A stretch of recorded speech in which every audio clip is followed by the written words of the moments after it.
session. We've had a few people who'd like to have attended, but not been able to, and have asked for a recording of it afterwards. So I'll just start by introducing myself and other speakers today. So thank you for attending this introduction to social responsibility and civic engagement. I'm Lisa Govey. I'm the Communications and Engagement Manager for Social Responsibility in the Office of Social Responsibility. We have 4 speakers today. We've got Julian Skirm, who's the Executive Director for Social Responsibility and Civic Engagement, Lynn Bianchi, who is the Vice Dean for Social Responsibility in the Faculty of Life Sciences, Dimitris Papadimitriou, the Vice Dean for Social Responsibility in the Faculty of Humanities, and Harris Williams, the Social Responsibility and Public Engagement Manager in the Faculty of Biology, Medicine and Health. Julian's going to start by giving an overview of social responsibility, particularly in reference to Manchester 2035 and the new strategy. And then you'll hear from each of the Vice Deans and Howis to give some real life examples of what's going on in the different faculties to support our social responsibility agenda. And we'll finish off with some time for questions or discussion. So hopefully we'll have the presentations out of the way in the first half an hour. Give us a good time if anyone's got any questions. And we will also do a short poll at the very end. So we've got Grace Bartholomew from the Office of Social Responsibility here as well, who's going to share that poll with us. So please give us any of your thoughts and feedback as part of that. So Julian, I will hand over to you. Great, thanks Lisa, and good afternoon just about now, everybody. Really grateful for you giving up your time today, and I can see 1 or 2 of you eating. That's all great. That's the whole point of doing these sessions online, so please feel free to fill your faces with food or coffee or whatever you need during this session. So yeah, I'm Julian Skirm. I'm the Exec Director for Social Responsibility and Civic Engagement, and these sessions are, we're going to talk, as Lisa said, for probably the first half of this, but we really want the next half then to be your opportunity to ask questions, to make some linkages, to do any follow-ups. One of the great things about these sessions we found when we've done them over the past few years is the follow-ups afterwards. If you can find out one new thing you didn't already know, it's going to have been worth your time today. But often it's about following up and making some connections. And I'm sure I speak for all of the speakers today. If you wanted to follow anything up with us, we're all really approachable. Please feel free to get in touch with us and follow things up afterwards. So I'm going to run through a few slides in a moment, and then Howis, Dimitris and Lynn are going to be giving some examples to bring things to life. So I'm going to talk about some of the broad things in our strategy, and then we really want to give you some practical examples of what social responsibility looks like in practice. What does that mean if you're working in one of our 3 faculties, for example? So really looking forward to our other speakers sharing with you just some examples. Really, we don't have time to go through even a fraction of what we wanted, but we wanted to bring it to life today. So I'm going to try and share my screen, and it worked earlier, so hopefully it will again. So Lisa, is that all okay? Because you've all disappeared now. I can see. Brilliant. So yeah, just say I'm the exec director. Nalin was supposed to be here, but we've let him off because his son is graduating today. We thought that was slightly more important than this session for him to be at his son's graduation ceremony. So that's where Nalin is. But he wanted me to say hello to everybody and to say sorry he couldn't be here. But Nalin is our vice president and sits on the university executive for social responsibility. So let me go through things. That we're going to talk a little bit about SR as a foundation in the university, and then a bunch of P's I'll run through quickly. What this social responsibility means in terms of place, some of our priorities for social responsibility, our pillars, some programs, some examples, as I said earlier, to bring things to life, some performance measures, and a little bit about some of the people and governance around the agenda. And then that will take about 25 minutes, and we'll open it up for questions. Okay. So first thing then, in terms of purpose, you'll be aware that for many years in the University of Manchester, we had 3 core goals: research, teaching and learning, and social responsibility. And we made a lot, of course, as a university to saying that we were the first to have social responsibility as a core goal. And think of those as perhaps pillars. You know, they don't touch each other necessarily, but they hold the building up. What we've done in Manchester 2035, though, is moved from having three pillars, if you like, to having social responsibility now as a foundation of the university. For me, this is a really exciting development because it really does get to the true impact a social responsibility can have if it's something foundational to the university. So when we're thinking about all of the great research we're doing as a university, the great teaching that we undertake, that's built upon the foundations of the university. There's five of them, and social responsibility is one of the five foundations in Manchester 2035. Just to say, you'll recognize some of this, I presume. These are the foundations, the five different foundations. There are also and those foundations, by the way, are in any version of the future. We are committed to those. So, of course, the world is going to change. Some of our leaps we will have to revisit, and we might decide to change our ambition on some of them over time. We have to be able to react to those. But our foundations are things literally like a foundation of the building. It's not supposed to move or change, otherwise there's a problem. So so social responsibility is one of the foundations. There are a range of leaps, particularly the leap around flexible, personalized, and digitally enabled learning is a big ambition for us in social responsibility. And there's 8 key outcomes as well, which I'll get a chance to speak to a little bit later. In terms of place, social responsibility spans things that are happening on campus today. If you've been out for your lunch, what type of food do we provide as a university? How socially and environmentally responsible is our food offer? Or what about the way in which people can commute into work? Do you have good cycle facilities, etc.? All of these things about how we operate are important. But also we have work which stretches in its impact across the Oxford Road corridor through into the city of Manchester where we're based, broadening out to Greater Manchester, the 10 authorities where around 3 million people live, through into the northwest, across the UK globally, and even into outer space. If you go 30 miles away, you'll find colleagues in Lynn's faculty and Faculty of Science and Engineering, literally listening into outer space. So our spatial dimension of our work is phenomenal from where we are now right through to the far reaches of the universe. In terms of priorities, the what, if you like, the United Nations has 17 different goals, as you're probably aware, for the world. We've got many different goals within the university, of course. We've got faculties, we've got schools, we've got institutes, we've got platforms. We're a complicated university. When we look externally at many of our partners, whether they're in government, whether they're in the third sector, whether they're in the private sector, there are a range of things that our university is good at and is famous for and has significant impact in. And we've split these into 5 areas for social responsibility and civic engagement. The first one is around inclusion. Think of this around inequalities, around opportunity. So a lot of that social work that we're doing to try and ensure that the university is a force for good in terms of widening out opportunities and access. Our equality, diversity and inclusion agenda is a key part of that. Prosperous communities. This university is a source, a real economic engine across our city and our region. In terms of health, there's a priority around better health. We'll come on to these in a bit more detail in a moment. There's also a priority around environmental sustainability, of course, as you'd expect, and also cultural and digital engagement. So they are the 5 whats, if you like, the priorities. And then the how do we go about delivering something like social inclusion or environmental sustainability? How does the university address an issue like this? And we call these our pillars, and we can address these big issues in the world through our research, obviously, I think, through teaching, learning and students. Again, they're the 2 cornerstones of a university. It's research and it's teaching. But also how our practice is engaged, how we can create the right environment in which the university can be more engaged with society is a third pillar. And then also the way that we operate. I mentioned, for example, the type of food we have or where we might be getting our energy from today on campus. And these are parts of how we operate as a university. So when we think about an issue like zero carbon, for example, you could look at it in those 4 ways. You could think, what's our research doing towards zero carbon? What are we teaching our students about zero carbon?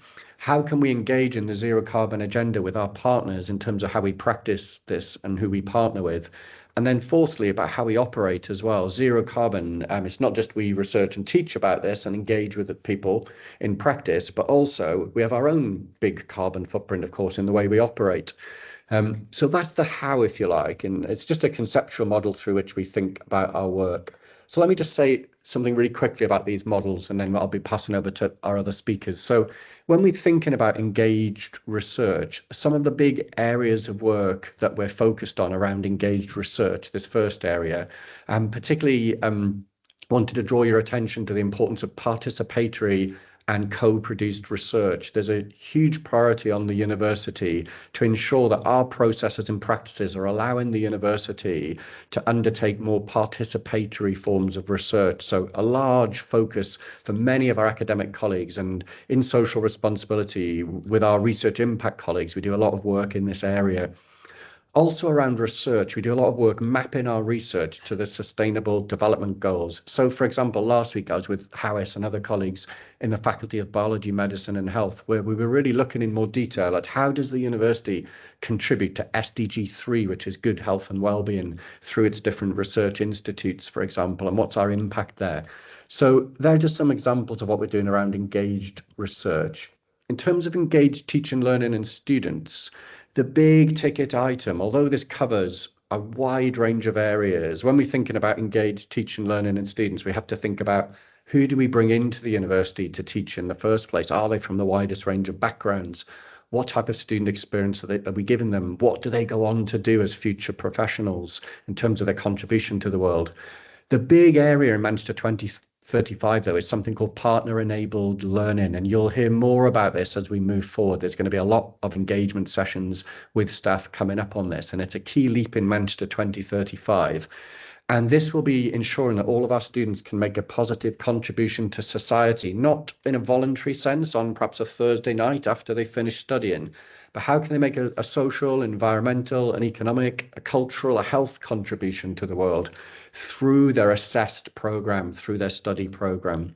So that's a really exciting area. And in Manchester 2035, we've made a commitment that every student in the university, every taught student, so UG and PGT student, will have an opportunity to make at least one of these positive contributions to the world through their study program. It's an incredibly ambitious part of our strategy. It's going to take a long time to implement, but when we do turn the tanker towards that, it's going to have a massive impact. So that's partner-enabled learning. When we're talking about engaged practice, just to say that there's a whole range of practical work that happens in the university through the way in which we share our knowledge and partner with people, and how we provide convening spaces for our engagement with the world. So you're going to hear some examples of this in a moment, but our cultural institutions are key to this. I mentioned earlier about participation, involving the public, listening and consulting. We spend a lot of time doing that.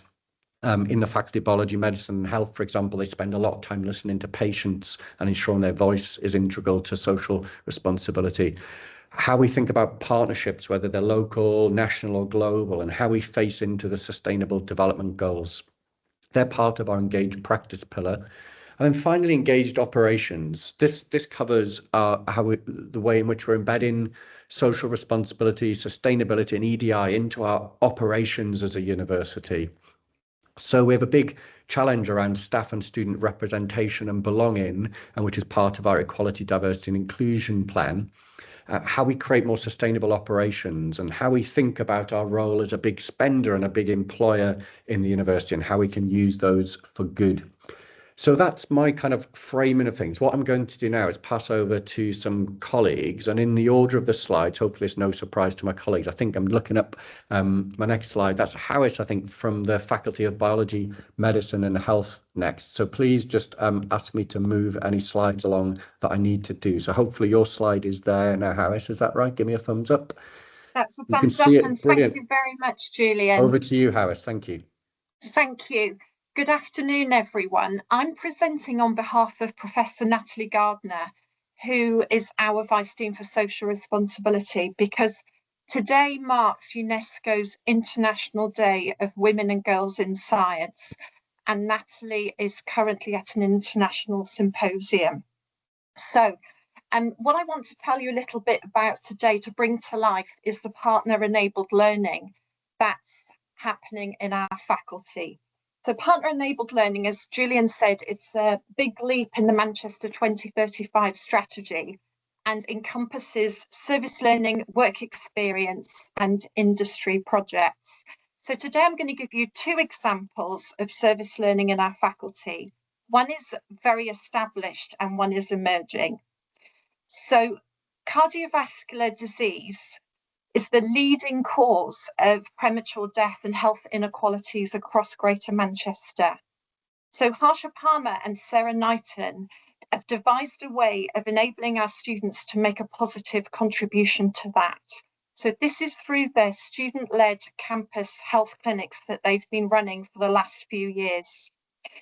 This service learning initiative develops new pharmacy student-led clinics on campus for staff and students and provides accessible health checks, raising awareness around cardiovascular disease and identifies those at higher risk and delivers support. So what they do is that they're at the wellbeing rooms on campus, and pharmacy students, these are final year pharmacy students, provide blood pressure readings, which is one of the a risk factor. High blood pressure is a risk factor in cardiovascular disease. Waist and weight measurements for BMI, and they provide lifestyle advice. So this culminates in about 350 checks that are done per year with 22 students and around 40 attendees per time. The way that it's assessed is through participant feedback forms, student self-reflection forms, and also staff observation notes. And their skills, moreover, typically every year, 10 people will be identified as having clinically significant high blood pressure and then will be referred onto their GP. And so this shows the positive impact that our students can have in the health of our staff and students. It's mutually benefit to students, participants, and to the university. And Harsha and Sarah have created a toolkit for student-led campus health clinics, which I will share in the chat as well. And I've also put her details down. So that's the established one that we've had at the university. And next slide, please, because what I wanted to also present today is very much an emerging project that's being run by Dr. Joe Pennock.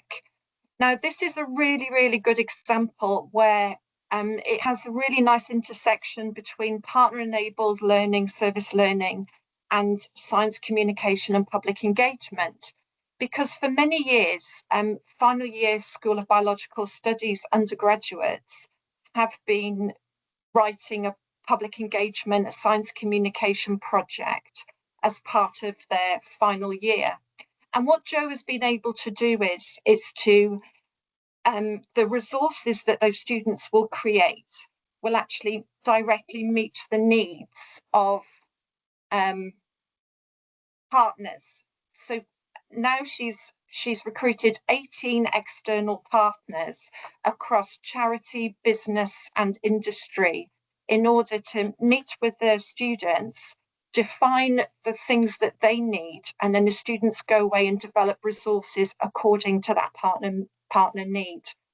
This is also part of their course assessment. So this is a pilot that's happening this year. And to give you an idea of the kind of resources that they've been asked to create, it may be podcast episodes, it may be interactive games for secondary school pupils. It's a whole range, dementia carer information, patient information, and the students are supported throughout by programme staff, and the assessment is the same as for any science communication project, but with marks allocated for the resource and also for the final report. So thanks very much for that. Thanks, Harris. That's a brilliant example that brings partner-enabled learning to life, I think. What that might mean in one context and how it might look in humanities or in science and engineering would be probably completely different. You know, this shows the real value of students using their subject-specific knowledge, in addition to all the more generic work that students are doing around student volunteer. And this is really, chunky, substantive, subject-specific information that can have a positive impact on the world. So thanks, Harris. That's really lovely examples, actually. So I'm now going to invite my colleague Dimitris Papadimitriou, who's the Vice Dean for Social Responsibility in the Faculty of Humanities, to share some examples more around kind of infrastructure and projects then that are created out of that, what a faculty can do, sitting at that tier, you know, these three really big faculties. There's only 4 budgets in the university, remember. There's the Registrar and Secretary has a budget, and then the 3 deans do. So these are 4 sizable chunks within the university. And Dimitris is working in a faculty that's bigger than many universities in the country, of course, in humanities. So Dimitris, over to you, please, and I'll move the slide along. There you go. Thank you very much, Julian, and thanks to everybody for coming today. It's a brilliant initiative, and I wanted to start by trying to raise awareness for the main kind of funding scheme we have in humanities to support social responsibility and civic engagement. It's called the Humanities Strategic Civic Engagement Fund. It's we have annual calls for funding that are very well responded to. These are open to colleagues from humanities, both academic and PS. And if there are PS staff attending today, I just wanted to make sure that they are aware of this. But it is also a fund that will always prioritize cross-faculty activity. So again, if you don't come from humanities and you have ideas about how you can make a difference at the local level, I think that's something you need to you should consider. And if you don't have a partner from humanities in mind, get in touch with me and my colleagues in the office, and we can make sure that we pair you with people that may have a similar similar interests. In the past 5 years, the fund has supported 21 different projects. It's amazing. If you think about it, what people have done, it just fills me with joy. You know, projects that supported Ukrainian refugees, that supported the Muslim community in Manchester. It has supported the Jewish community in different ways. They've run fantastic projects on medieval history, projects that support girls and women with data management. More recently, we funded activities that support young Muslim women entrepreneurship, and supported activities that make art performances accessible to people who are neurodivergent. So an amazing array of activity. If you think of it in terms of value for money, the stuff that colleagues do in their spare time, because they are driven with very little money or with modest amount of money, considering, you know, how expensive some of our research projects are, I think it's incredible. And many of these projects have led to other research funding applications, making a difference awards. We're very proud of this, and we're trying to make sure that people are aware of it, and that we support more activities if we can in the future. I'll give you a more detailed example in the next slide. It's an initiative we funded a couple of years ago on the Medlock Valley, which is a big area near the city centre in Manchester, more than 30 acres, former industrial wasteland that became rewild because of neglect. And through the amazing commitment and outreach activity of one of our staff in humanities, David Bailey, he galvanized local community. They've planted big parts of that area. They made recreational areas available to local people, many of whom are sort of low-income communities.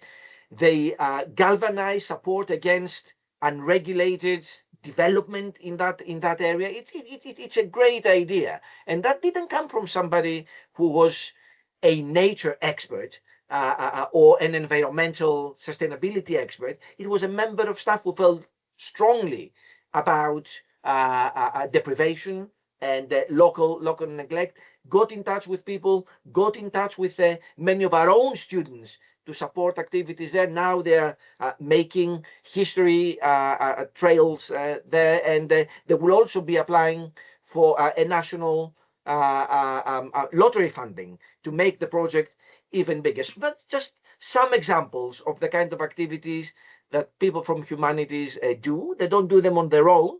They do it with local people, for local people, and the more of us who can get involved in projects like this, the bigger the difference the university will make for Manchester and further afield.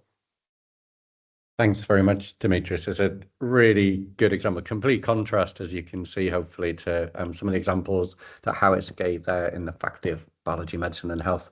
So, so there are three Dimitrises, if you like. We have three vice deans who sit on the faculty leadership teams in each of our three faculties. And as you say, Natalie couldn't be with us today, and Howitz kindly stepped in as Dimitris.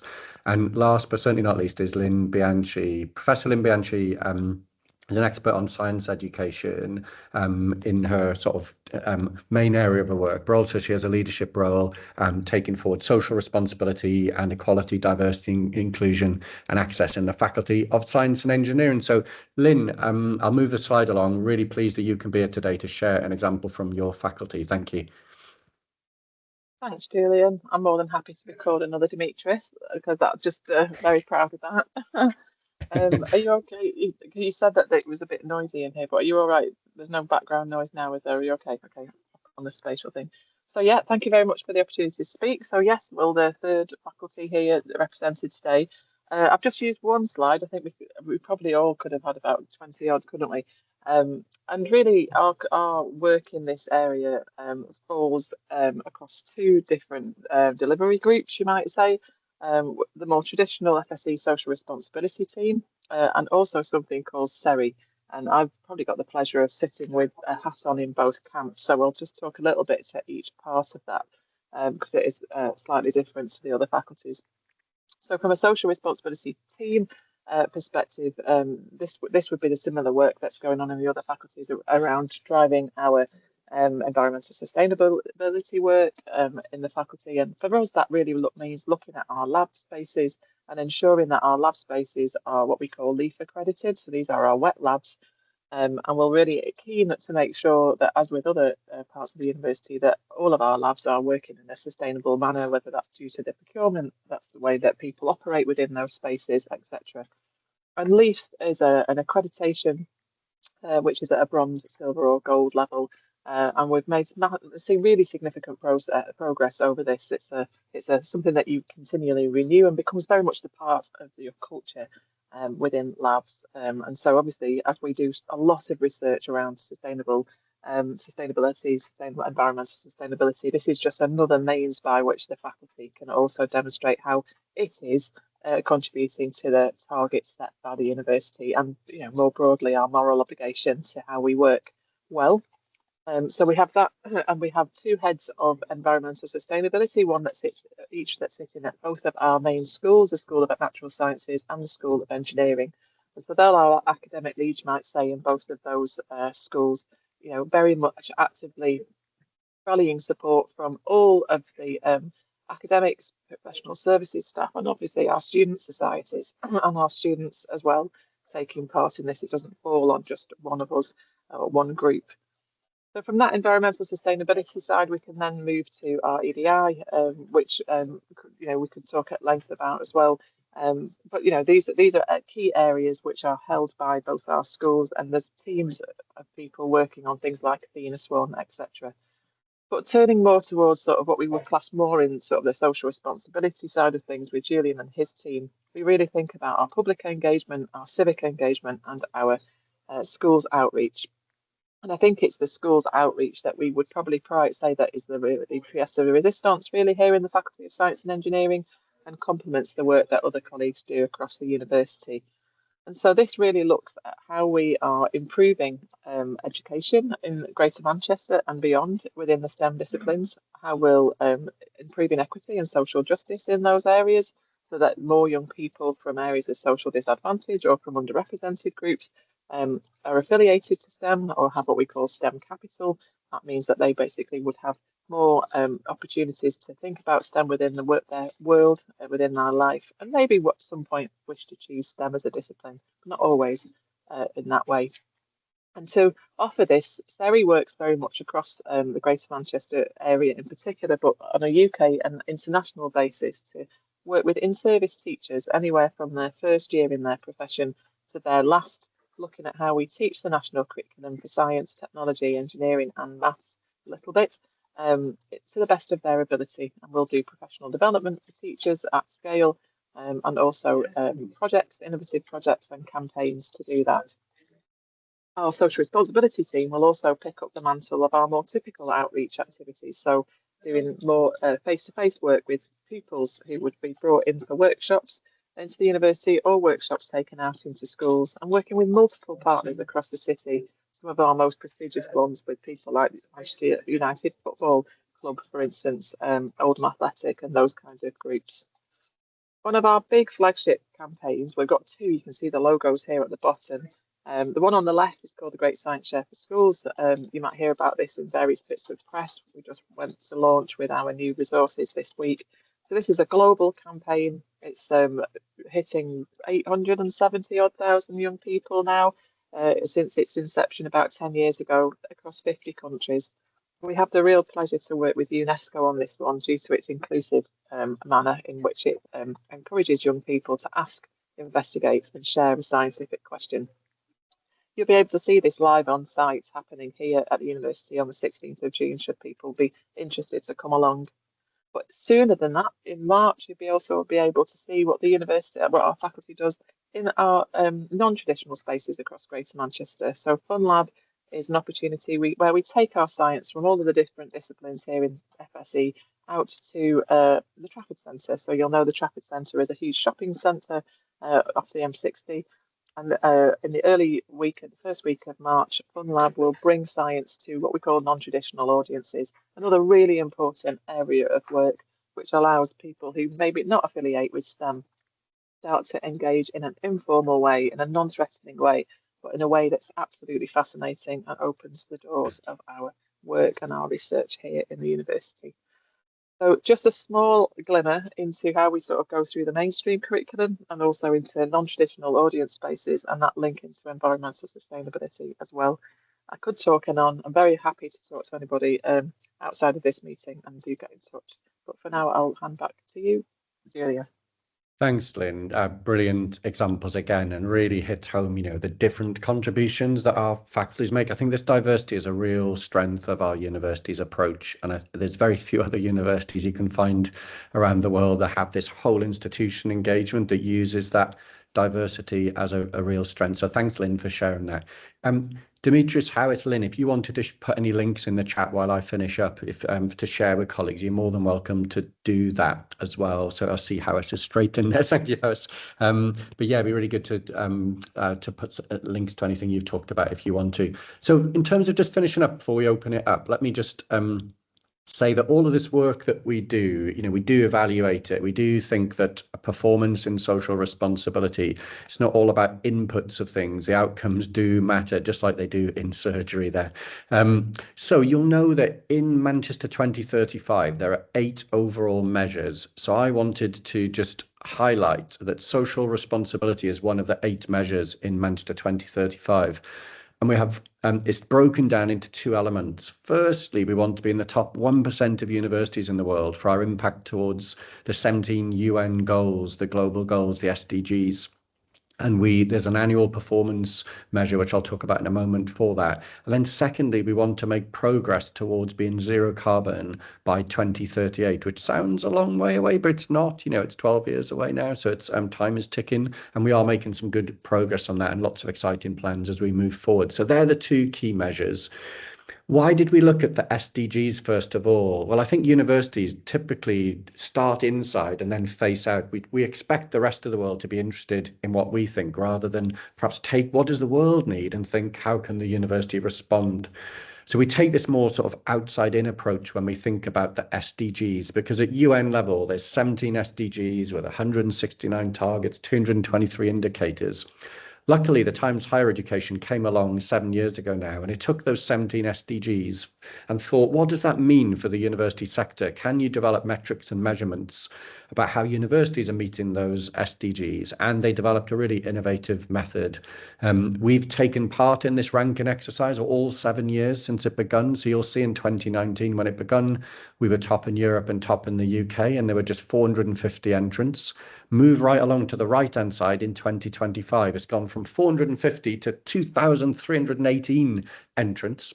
But pleasingly, our performance actually has improved slightly in that time. Actually, I was going to say it stayed the same. We're still top in Europe and in the UK, but we're actually second in the whole world now. And we are actually the only university in the world that's been in the top 10 throughout that period. So our performance is not just really good, it's also consistent.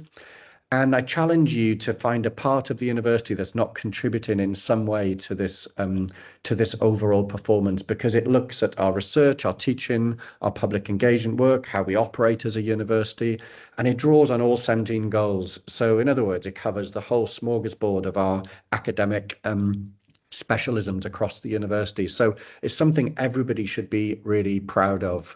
And we are in the top 0.09% of universities in the world. So that's within our target for top 1%. I wanted to say something briefly about zero carbon as well, because we have a pathway towards zero carbon. And Julia's on the call and today as well, I noticed. And if you've got questions about this, I'm sure Julia can help on this. But we have a target to be zero carbon by 2038. There are several things we need to do. We need to get rid of gas is our next big challenge. And how do we do that? How do we get the water essentially in our radiators in our buildings today? How do we power that water and the heating of that water electrically rather than through gas? That's our big challenge. But in terms of the existing electric that we use, I'm sure you've heard about the solar farm. Julia and I went there a few months ago. Is absolutely awesome. It's 70 football pitches in size. That's good Mancunian currency for you there. I don't work in hectares, so they told me how many football pitches it was, and that makes a lot of sense to me. And this is just awesome. It's the second biggest solar project in the whole of the UK. Next door to where this solar farm is the biggest one in the country, which Tesco run. But we are the second biggest. We have the second biggest solar farm project in the country. And it powers the equivalent of a small town. And it's taken out straight away in the first year 12,000 tons of CO2 emissions. That powers about 21,000 homes, just to give you an idea of the scale. So in terms of performance, zero carbon, that's taken us some way towards this, but it's certainly not the final part of the chapter. And just to finish up, I just wanted to say that in terms of our people and governance, Lynn and Demetrius on the call today are part of our social responsibility committee, which Nalin chairs. Alongside that, there's an EDI committee, a sustainability committee, a cultural institutions committee, and a public, civic and community engagement group. So if you've got any questions about that, you're more than welcome to answer. So what I'm going to do now is take off my slides and throw it open to colleagues. I've now temporarily lost you all. I've got you back. So just to say, Lisa, if it's okay, we'll just move now into the Q&A bit. Obviously, I know there's some bits of chatter happening there, but it's a relatively small group of people. So you can put your hand up or you can just take your mic off and shout out if you like. I'm not fussy. So is there something you've heard about you'd like to ask a question about or find out more about? So please, over to you now. And this discussion part is often a really valuable part of the session. So over to you. Julian, you're still sharing your screen, so you may want to let me click. There you go. Is that back? Brilliant. That's better. Here? Yeah, thanks. Great. So yeah, throw it open then to colleagues. Jamie, first of all, thanks. Over to you. Yeah, thanks. Thanks, Ian. It's great stuff, isn't it? It's really encouraging, and I know we've already had a little bit of a chat about this, but I just want to raise the profile of kind of the new-ish multi-faith chaplaincy team that's now being brought in-house. I just think there's so many links in here with helping people link into local faith organisations and charities and organisations that share the heart with many of these goals in terms of making a difference and health and well-being. So I'll stick our new email in the chat, and if there's anything going on that we can help with or support with or link you in with, then I just think it's a great opportunity, and would love to do everything we can to, as a newish department, to get behind and support with that. Jamie, tell people what you do because they might not know. Yeah, so those that have been around a while know that the university used to use the chaplaincy at St. Peter's House. That closed about 3 years ago. So what started to happen in under the EDI team, particularly under Steph Danson, is to bring in a multi-faith chaplaincy team that exists within the university. So it's still being developed, but we've got a Muslim chaplain, Jewish chaplain, myself as Christian chaplain, and others basically helping with the links into community and obviously supporting students and staff. So, but yeah, we're really keen to, we're a small department, but where we can kind of add salt and light to what's already going on, we'd love to do that. So even if it's just to have a chat or find out more about us. But I think, yeah, there's lots of organisations, particularly faith organisations, that, you know, this is their bread and butter. And it'd be great to link in with them. And many of you probably already are, to be honest. So just to wave a flag and yeah, just say I'm really encouraged by all this stuff. It's great. And it's been a big focus, just to build on what Jamie said around our social responsibility work, recognizing the importance of faith identities and how some of those have been weaponized over the past couple of years. We did a really important event recently on religious tolerance in Greater Manchester, which Duncan chaired. And, you know, these are really live issues in terms of how they play out in our city and in our region. So in terms of social cohesion, there's a really important new task force which the university's been asked to join, which Kate Green, who's the deputy mayor, Andy Burnham's number 2, is overseeing. Because of the importance, we recognise that some communities can get quite fractured, and there can be religion can be used as a source of division if we're not careful. And I think that's something that in terms of what we're doing with our own students as well, to that really ensuring that students are able to see that diversity we've got as a strength rather than a source of division. And that's something we can see more widely across society as a theme at the moment. So thanks, Jamie. Yeah, the work that you're doing is really important to students, but also in terms of how the university reaches out into other communities. Any other observations or questions then people have got?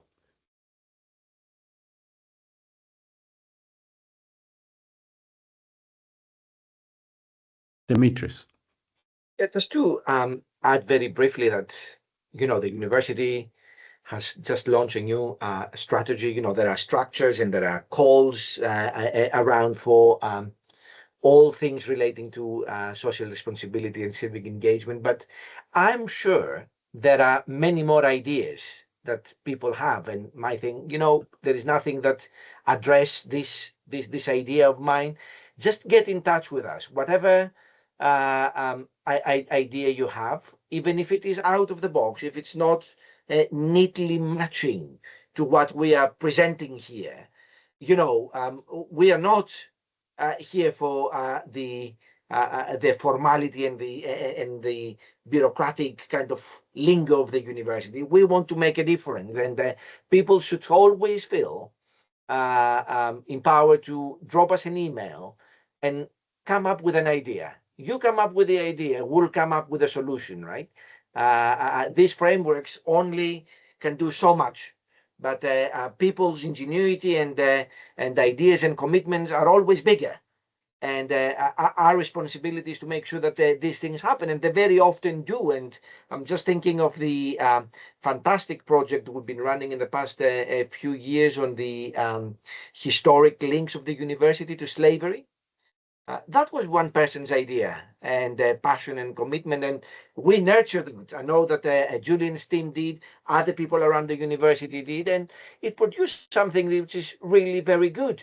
So yeah, never feel shy about alerting us to new ideas. Thanks, Dimitris. Anybody else with a question or observation? So we've got 2. So let me just check who's. Oh, Dimitris was there, so he's spoken. So Grant, please, next. Hello. Speaking about the historic links to slavery, I feel like that's a great little segue into just highlighting the function of the University Heritage Department. So I'm the curator for University Heritage, and I can help if anyone is interested in using special collections or learning a little bit more about the history of the university, and finding out what items we hold, what we can do to guide you in the way that you kind of interact with the history of the university, to learn more about our, the background of our culture and where that's all come from. I've been feeding into some teams already with that in terms of like the DDAR and our brand team. So yes, I'm available at heritage@manchester.ac.uk. It's pretty easy to remember. So just get in touch, and even if it's not personally in my collections, we have a big curatorial team here at the main library and at the Rylands that can help with inquiries. We'll do our very best to unlock collections. So even if you don't know quite what you're looking for, we usually have something that's that can help enhance teaching, engagement, and so on. And as a final point, I'm definitely going to get in touch with the social responsibility team about an idea that I have. So have a look out for that. Fabulous, and thanks, Grant. And Grant's very modest. The work that he does has been so important to the university in the past few years in terms of not just internally but our own collections. I mean, that's really interesting for lots of you, I'm sure.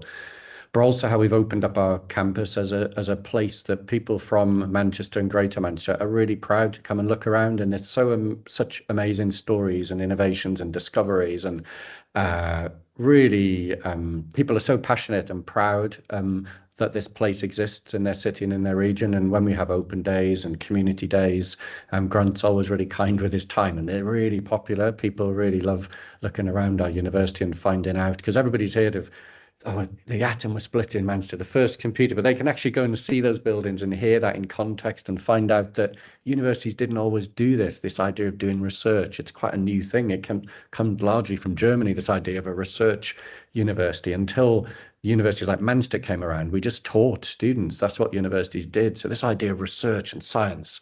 So Grant's tours really capture that spirit of science that was developing at the turn of the last century. So thanks, Grant. So Kate, you're in AMBS, Kate, aren't you? Is that right? Yes, that's right. Yeah. Hi. Yes, so thank you very much. It was well, for organising this, so it was really interesting. So, I mean, I was just going to say that I deliver. I think we now seem to be calling it partner-enabled learning. I think before we called it something else. Somebody asked me for some information about what I did. So I think all I'm saying really is that I found listening to the examples of that from the other faculties absolutely fascinating, and it would be nice to get together with particularly across the university. Don't think there's anyone else from AMBS here. We do tend to be a bit too insulated in AMBS. What do you do? What's the project that you do in AMBS then that you're involved in? Well, I'm involved with two consultancy programs. One with the full-time MBAs and one with my the final year undergraduates, where they do a consultancy project for a not-for-profit organisation. Normally local. It doesn't have to be, but normally local. Yeah. Yeah, I'm aware of both of those. I mean, we've got some, Lisa, you're working with them actually. We've got some of your BSc management students working with one of them. They're amazing. They work in teams, they do consultancy projects, and they really take it seriously, having clients. And Kate, the language changes, but what you're doing in AMBS is one of the paradigmatic examples of service learning, of partner-enabled learning. I really think, you've been doing it a long time. And the MBA students, if you think the typical MBA student is, what age are they? 30, 35? Usually late, about 30, 30-ish, they're earning a decent amount of money. The reason people are investing so much money in them, because very few of them pay themselves. Their companies are to keep them. These are the next leaders, the next CEOs of tomorrow in many cases. And so they're amazing people. They've got a lot of work experience, and they work in teams. And the first project they do is a not-for-profit project. So imagine getting a team of 4 or 6 of these MBA students, if you're a local charity or a national charity, and they're going to be set to task to help transform your business processes, or some knotty problem you're trying to solve. So it's an amazing example, Kate. And you have a lot to offer the rest of the university in that model. I think it's quite similar to what Howis was talking about, but what Joe Pennock's been developing in biology, medicine and health. And through Manchester 2035, Jen Hallam, who's our Vice President for Teaching and Learning, she's leading on partner-enabled learning personally. She will be having town halls and open sessions on this to be testing some of the early thinking on this. But I think you can be assured that your model is a really safe exemplar of what we want to see more of in the university. So it won't be about you having to change things. It'll be about how can the rest of the university learn from what you've been doing. Yeah, well, I'm sure I can learn things as well. Definitely. Yeah, good. Really thanks for that contribution. So I'll take one more question if anybody's got one. Anything else somebody wanted to say? I just wondered, Julia, because hopefully you don't mind, Julia Durkin, say hello to people to introduce yourself as well if you're still around. Yeah, just say what you do, and also maybe something about the priorities you've got in your area. I mentioned about zero carbon, but maybe a little bit about waste and circular economy sort of things, and also biodiversity. You know, there's the three big things, you know, the zero carbon, biodiversity, and circular economy and waste. So maybe just say who you are and some of the things we're doing there, perhaps, and we'll finish up. Yep, sure. Hi, everybody. So I'm Julia Durkin. I'm Head of Environmental Sustainability. And our job really is to ensure that Manchester 2035 is delivered in a sustainable way. So looking across all the foundations and the leaps and how we can embed sustainability across everything that we do.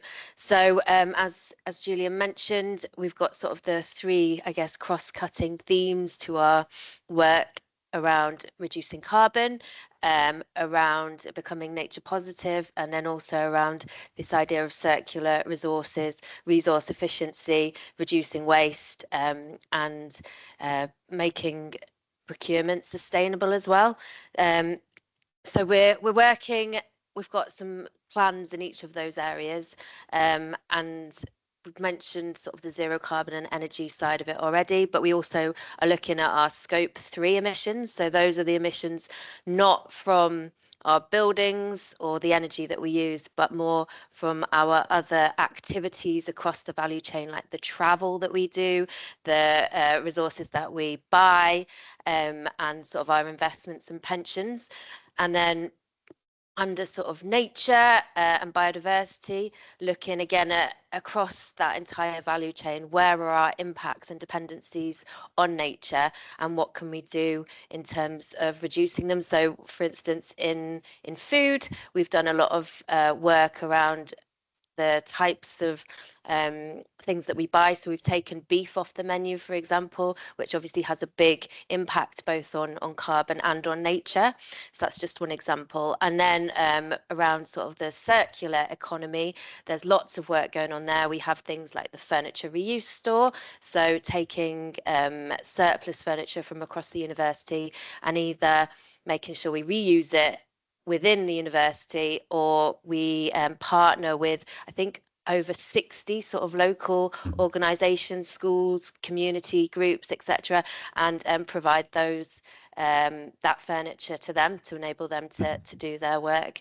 And then Lynn mentioned about the LEAF programme, so that's our lab sustainability programme, and they cover things across all those areas in terms of carbon, nature and circular resources, and there's a labs for reuse scheme that's being set up at the moment, so that we can reuse things across labs, whether it's kind of consumables or chemicals or things like that, to avoid things going into landfill. So that's just a sort of touched on some of the things that we're doing. Thanks, Julia. That's really helpful to bring that to life as well. So I want to finish with a poll and a plug. So the poll, Grace, I think you're going to we're going to ask you for some quick feedback on today's session. It's only 2 or 3 questions, so please fill in the poll. And then while we're doing that, there's also a plug.